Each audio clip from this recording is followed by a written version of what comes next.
First of all, I would like to extend a warm welcome to my brothers, the heads of states and governments. saacado markii uu soo dhamaaday shirka urur goboleedka IGAD oo looga hadlayay arrimaha Soomaaliya ee Kenya ka dhaxeeya ayaa haddana diblomaasiyiinta Soomaalidu ay ka soo baxeen magaalada Nairobi ee caasimadda dalka Kenya. Waxa albaabada loo xiray safaaradda Soomaalidu ay ku lahayd halkaas, taas oo qayb ka ahayd qaraar ay gaartay dawladda federaalka ee Soomaaliya oo gabi ahaanba ay ku joojisay xiriirkii ay la lahayd dalka Kenya.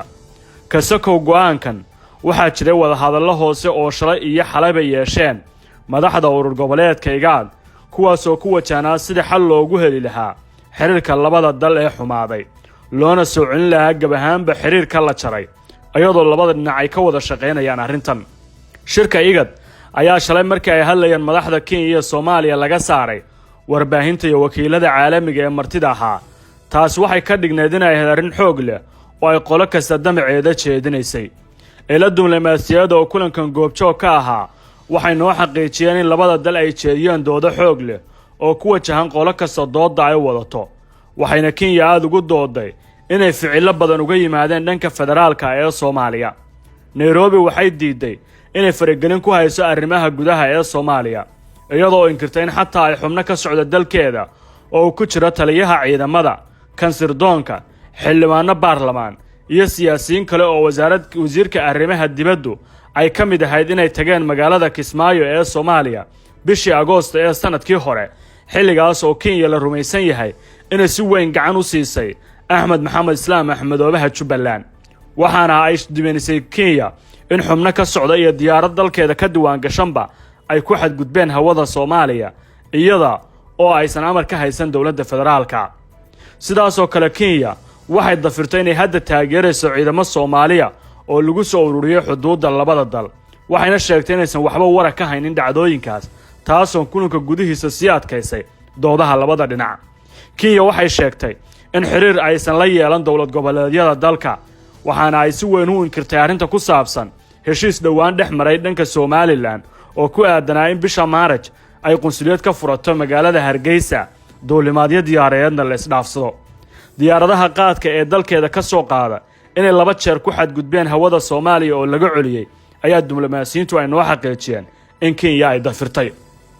dhinaca Soomaaliya waxay doodda miis ka geysatay ugu weyneed oo ka kooban dhowr qodob oo ay markhaati gashatay qaar ka mid ah wadamada gobolka inay xoogaal ka yihiin arrimahaas oo ay ka mid yihiin inay Kenya faragelin toos ah ku leedahay arrimaha gudaha ee Soomaaliya.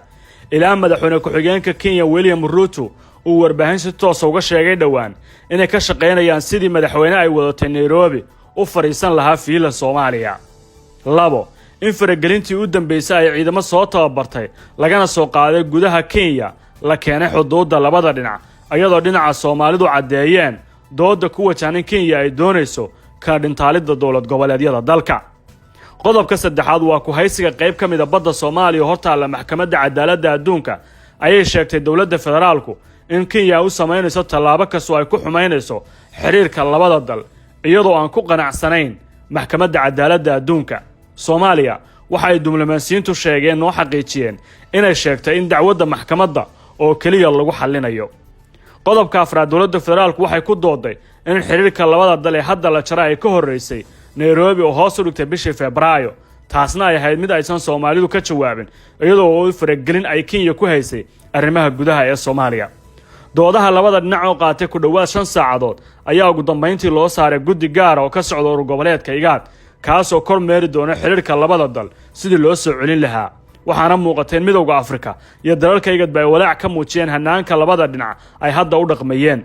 ila diblomaasiyad waxay kaloo xaqiijiyeen in xataa xalay dhinacyadu ay isku fahmi waayeen erayada lagu qorayo war-saxaafadeedka wadajirka ah ee urur goboleedka IGAD ka soo baxaya kadib markii ay qolo kasta doonaysay in sida ay jeceshahay ay ka soo muuqato war-saxaafadeedka. wada hadal gaar ah oo la doonayay inay heshiis ku gaaraan madaxweynaha Soomaaliya dhiggiisa Kenya oo ay wadajir uga shaqeeyeen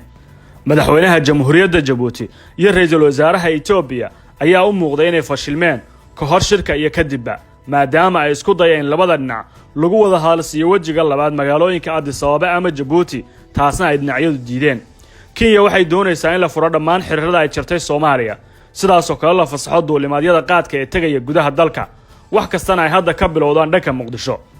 laakiin taas way diidan tahay Soomaaliya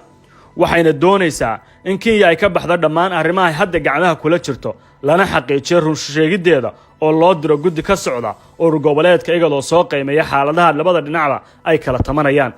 Nairobi ka soo inkirideeda ku wajan inay faragelin ku leedahay arrimaha gudaha ee Soomaaliya haddana shaki ma leh inay taageerto Jubbaland oo ay ku leedahay door weyn sababtuna ay tahay difaaca amniga Kenya awgeed xilligaas oo ciidanka Kenya ay soo galeen Soomaaliya sanadkii 2011 sidaas oo kale waxay qayb ka tahay dalalka Carabta ee doonaya inay faragelin ku sameeyaan doorashada 2020 iyadoo oo la mari doono Nairobi waana dhaqan soo taxnaa tan iyo doorashooyinkii kala duwanaa ee gudaha Soomaaliya ka dhacay muddooyinkii u dambeeyay